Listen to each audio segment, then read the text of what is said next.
Hello student, आज हम fundamental के अंदर न्यू टॉपिक इन्फेक्शन साइकिल या चेन ऑफ इन्फेक्शन के बारे में पढ़ेंगे। ठीक है, इससे पहले हम सबसे पहले इन्फेक्शन का देखते हैं। इन्फेक्शन की डेफिनेशन क्या है? किसी डिजीज़ को उत्पन्न करने वाले कारक जो बॉडी में इंटर करना या उनका डेवलपमेंट होना या उनकी जो भी संख्या रहती है उनका ग्रोथ करना इन्फेक्शन कहलाता है। ठीक है, किसी भी डिजीज़ को ग्रोथ करने के लिए उसका इंटर होना, उसका डेवलप होने के लिए इन्फेक्शन का मेन रोल रहता है। ठीक है, सबसे पहले नेक्स्ट हम देखते हैं चेन ऑफ इन्फेक्शन। इसकी एक चेन होती है, वन बाय वन एक एक प्रोसेस होती है। सबसे फर्स्ट आता है इन्फेक्शियस एजेंट। ठीक है, जो पैथोजेंस रहते हैं उसे हम इन्फेक्शियस एजेंट कहते हैं, जो माइक्रो ऑर्गेनिज्म में रहता है जो डिजीज़ को कॉज करता है। ठीक है, सेकंड आता है रिजर्वायर। सेकंड क्या है? Reservoir, source of pathogen. ये पैथोजन का एक सोर्स रहता है, इसके अंदर पैथोजन जो रहता है इसके अंदर प्रेजेंट रहता है। ठीक है, नेक्स्ट आता है पोर्टल ऑफ एग्जिट। जो भी इन्फेक्शन है, इन्फेक्शन एजेंट रिजर्वायर के अंदर प्रेजेंट है, उसका पोर्टल ऑफ एग्जिट होना, उसका बॉडी से बाहर निकलना इन्फेक्शन का पोर्टल ऑफ एग्जिट कहलाता है। एंड नेक्स्ट आता है मोड ऑफ ट्रांसमिशंस। किस मोड से ट्रांसफ़र हो रहा है, अलग अलग टाइप से हम डिटेल से पढ़ेंगे, डायरेक्ट, इनडायरेक्ट, ये है mode of transmission. And next है पोर्टल ऑफ एंट्री।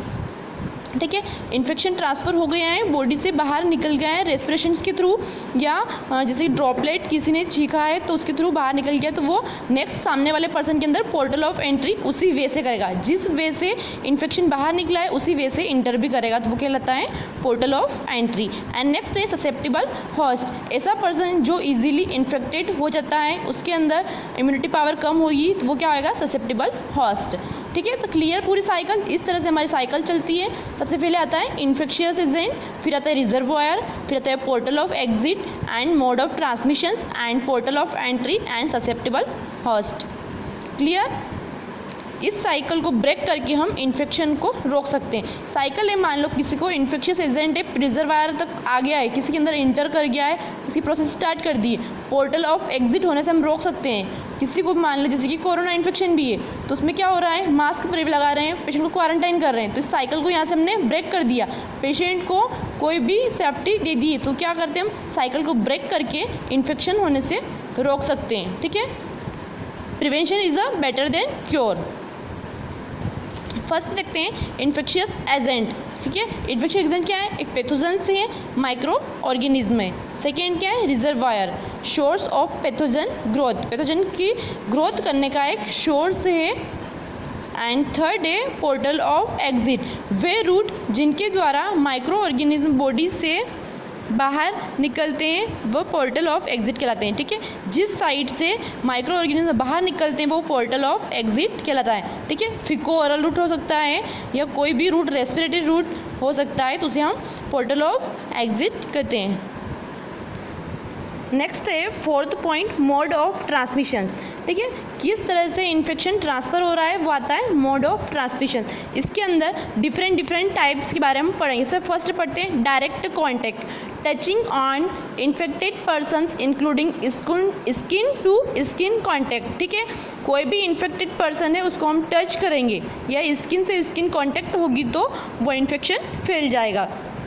उसके अंदर फर्स्ट जिसको हम क्या कहते हैं? Direct contact. एग्जाम्पल है हर्पीस जोस्टर या स्मॉल पॉक्स वगैरह जो वायरस है, इसमें क्या होते हैं? मैक्यूलम पेप्यूल बनते हैं, छाले जैसे वेसिकल्स बनते हैं ऊपर, तो उनमें क्या होता है? वो भी जो पर्सन्स इन्फेक्टेड है उसको कोई यदि हेल्दी पर्सन टच करेगा तो उसके अंदर वो ट्रांसफ़र हो जाएगा, तो उसे हम डायरेक्ट कॉन्टैक्ट कहते हैं। ठीक है, सेकेंड आता है indirect contact, usually transmitted by touching contaminated article और सरफेस। डायरेक्ट में क्या होता है? डायरेक्ट किसी की स्किन से हम स्किन को टच करते तो वो फैल रहा था, तो वो डायरेक्ट कॉन्टैक्ट था। इनडायरेक्ट में क्या है? टच फैल तो रहा है, टचिंग कंटामिनेटेड आर्टिकल या सरफेस से फैल रहा है। ठीक है, कोई पेशेंट है जो इन्फेक्टेड है, उसके क्लोथ्स किसी अच्छे पर्सन ने पहन लिए तो उसको क्या होगा? इन्फेक्शन ट्रांसफ़र हो जाएगा, इसलिए किसी की भी चीज़ यूज़ नहीं करनी चाहिए। इसमें इन्फेक्शन डायरेक्ट कॉन्टैक्ट से नहीं, बीच में कोई कैरियर होता है। इसमें डायरेक्ट कॉन्टैक्ट से नहीं होता है, बीच में कोई कैरियर प्रेजेंट है, उससे हो जाएगा। जैसे किसका हैंडकरचीफ है, किसका रुमाल है, तो उसने यूज़ कर रखा है, उसको स्नीजिंग आई तो उसने मुंह पे रख लिया, तो उसके अंदर क्या हुआ? वो इन्फेक्शन वायरल जो भी है वो उस हैंडकरचीफ के ऊपर चिपक गए, तो वो किसी और ने यूज़ कर लिया तो वो क्या होगा? ट्रांसफ़र हो जाएगा। ठीक है। इसके अंदर फर्स्ट पढ़ते हैं हम फॉर्मेट्स। यदि कोई वस्तु जो इन्फेक्शन को कैरी करती हैं वो फॉर्मेट्स कहलाती हैं, ठीक है। इन्फेक्शन को कैरी करती हैं, इन्फेक्शन को एक स्थान से दूसरे स्थान तक ले जाती है, उसे हम फॉर्मेट्स कहते हैं। एग्जाम्पल में क्लॉथ्स, कपड़े, हैंडकरचीफ, रुमाल एंड फर्नीचर। टेबल भी हुई, इस पर कोई इन्फेक्टेड पर्सन आगे बैठ गया है, कोई और बैठता है, तो वो क्या कर रही है, इन्फेक्शन को कैरी कर रही है, तो वो फॉर्मेट्स कहलाता है, जो एक पर्सन से दूसरे पर्सन के अंदर फैलता है किसी के थ्रू। बीच में क्या है, तो हम बोलते हैं इनडायरेक्ट के अंदर। First type clear formats. Second type पढ़ते हैं ड्रॉपलेट या एयरबोर्न इन्फेक्शन। वर्ड से क्लियर हो गया होगा सबको। ड्रॉपलेट एयरबोर्न एक इनडायरेक्ट इन्फेक्शन है, डायरेक्ट पर्सन टू पर्सन नहीं होता है। If the micro organism can remain the air long periods, air के अंदर एक लंबे टाइम तक जो माइक्रो ऑर्गेनिज्म प्रेजेंट रहते हैं वो ड्रॉपलेट इन्फेक्शंस कहलाते हैं और डिजीज़ को ट्रांसमिट करते हैं, एयर के अंदर रहते हैं, ठीक है। जैसे कि ट्यूबरक्लोसिस एयर के अंदर प्रेजेंट रहता है। कोई भी पर्सन से ट्यूबी का, तो वो स्नीजिंग कफिंग के थ्रू एयर के अंदर मूव करते हैं वायरस एंड अदर पर्सन को हो सकता है। थर्ड पढ़ते हैं वेक्टर बोर्न क्या है, कैरिड बाय इंसेक्ट और अदर एनिमल्स, ठीक है। ये कैरिड, इसको कौन कैरी करता है, वेक्टर को इंसेक्ट, मच्छर या कोई जैसे कि एनिमल्स होगा तो वो कैरी करता है, उसको क्या हम बोलते हैं, वेक्टर बोर्न डिजीज, जैसे कि malaria and dengue. Clear. Vector borne किसके थ्रू हो रही है, किसी इंसेक्ट के थ्रू या एनिमल के थ्रू जो हो रही है उसे हम वेक्टर बोर्न कहते हैं। ड्रॉपलेट एयरबोर्न, एयर के अंदर कोई इन्फेक्शन प्रेजेंट है तो उसे हम ड्रॉपलेट या एयरबोर्न डिजीज कहते हैं। मोड ऑफ ट्रांसमिशन के अंदर हमने फर्स्ट टाइप था डायरेक्ट, सेकंड इनडायरेक्ट के अंदर सब टाइप है formats, droplet, vector and fourth number का है विकल बॉर्न ट्रांसमिशंस, ठीक है। ये इनडायरेक्ट के सब टाइप है। Vehicle borne transmissions, the term vehicle transmissions refers to the transmission of pathogens through vehicle such as water, food या एयर। तो इसकी टर्म से क्लियर है, व्हीकल ट्रांसमिशन के थ्रू किसी भी व्हीकल में, जैसे कि पानी कंटामिनेटेड है या फूड्स या एयर कंटामिनेटेड फूड के थ्रू व्हीकल मतलब एक जगह से दूसरी जगह फैल रहे हैं तो उसे हम क्या बोलते हैं, व्हीकल बॉर्न ट्रांसमिशंस, ठीक है। क्लियर। नेक्स्ट पढ़ते हैं हम। टू टाइप्स हमारे क्लियर हो गए, डायरेक्ट और इनडायरेक्ट के हमने सब टाइप पढ़ लिए एंड थर्ड टाइप पढ़ते हैं आइट्रोजेनिक इन्फेक्शन, ठीक है। आइट्रोजेनिक इन्फेक्शन क्या है, transmissions due to medical procedure such as infection, transplantation of infected material. तो ये आइट्रोजेनिक इन्फेक्शन जो होता है, इन्फेक्शन ट्रांसमिटेड ड्यू टू किसी भी मेडिकल प्रोसीजर के थ्रू, जैसे कि सच एज इन्फेक्शन और ट्रांसप्लांटेशन ऑफ इन्फेक्टेड मटेरियल। कोई भी इन्फेक्टेड मटेरियल है जिसका हम मेडिकल प्रोसीजर कर रहे हैं तो वो इन्फेक्शन को फैलाएगा, स्प्रेड करेगा, इसे हम आइट्रोजेनिक इन्फेक्शन कहते हैं। इसे हॉस्पिटल एक्वायर्ड इन्फेक्शन भी कहते हैं थ्रू प्रोसीजर और आर्टिकल्स। हम कोई भी प्रोसीजर कर रहे हैं वो कंटामिनेटेड है तो वो क्या होगा, कोई भी आर्टिकल है जो कंटामिनेट पहले से है तो हम पेशेंट के ऊपर यूज़ करेंगे तो पेशेंट के अंदर वो इन्फेक्शन कॉज करेगा, ठीक है। एग्जांपल जैसे कि यूटीआई फॉर्म कैथेटराइजेशन, पेशेंट हमारे पास आया था यूरिनरी रिटेंशन का, ओनली उसको यूरिनरी रिटेंशन था, हमने पेशेंट का कैथेटराइजेशन किया है तो पेशेंट को क्या होगा, यूटीआई पहले नहीं था, उसको बाद में हुआ है हॉस्पिटल के आने के बाद, तो वो क्या है, आइट्रोजेनिक इन्फेक्शन है। हम इसे हॉस्पिटल एक्वायर्ड इन्फेक्शन भी कहते हैं एंड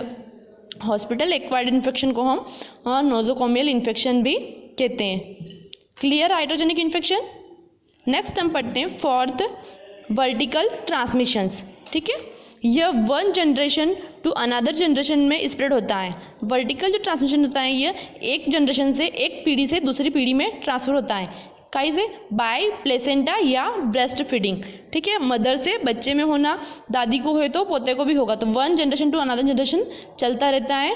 तो ये क्या है, विकल बोर्न ट्रांसमिशंस प्लेसेंटा के थ्रू होता है या ब्रेस्ट फीडिंग के थ्रू भी होता है। एग्जाम्पल, HIV पॉजिटिव मदर को ब्रेस्ट फीडिंग करने से मना करते हैं, ठीक है। HIV पॉजिटिव मदर के अंदर ब्रेस्ट फीडिंग करवाना कॉन्ट्रा इंडिकेटेड रहता है, ठीक है। क्या होगा, उससे ट्रांसफर होगा इन्फेक्शन मदर टू बेबी।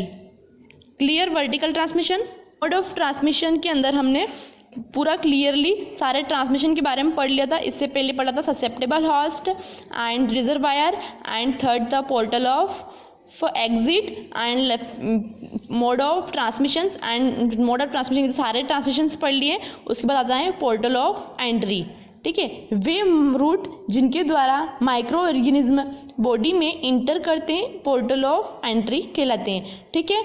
जिनके थ्रू माइक्रो ऑर्गेनिज्म बॉडी के अंदर इंटर करते हैं वो पोर्टल ऑफ एंट्री कहलाते हैं, और जिनके थ्रू माइक्रो ऑर्गेनिज्म बॉडी से बाहर निकलते हैं वो पोर्टल ऑफ एग्जिट कहलाते हैं, ठीक है। एग्जिट मतलब बाहर निकलना, एंट्री मतलब अंदर आना, क्लियर। एंड लास्ट है susceptible host. It is the member of populations who is a risk of becoming infected by a disease,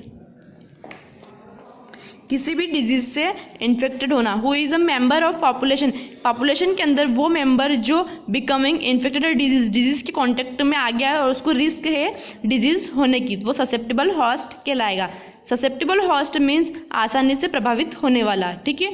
कोई भी ऐसा होस्ट जिसकी इम्यूनिटी पावर कम है, जैसे इन्फेक्शन गया तो उसके ऊपर अटैक करेगा, तो क्या है, ससेप्टिबल होस्ट, ठीक है। क्लियर पूरी infection cycle, chain of infection.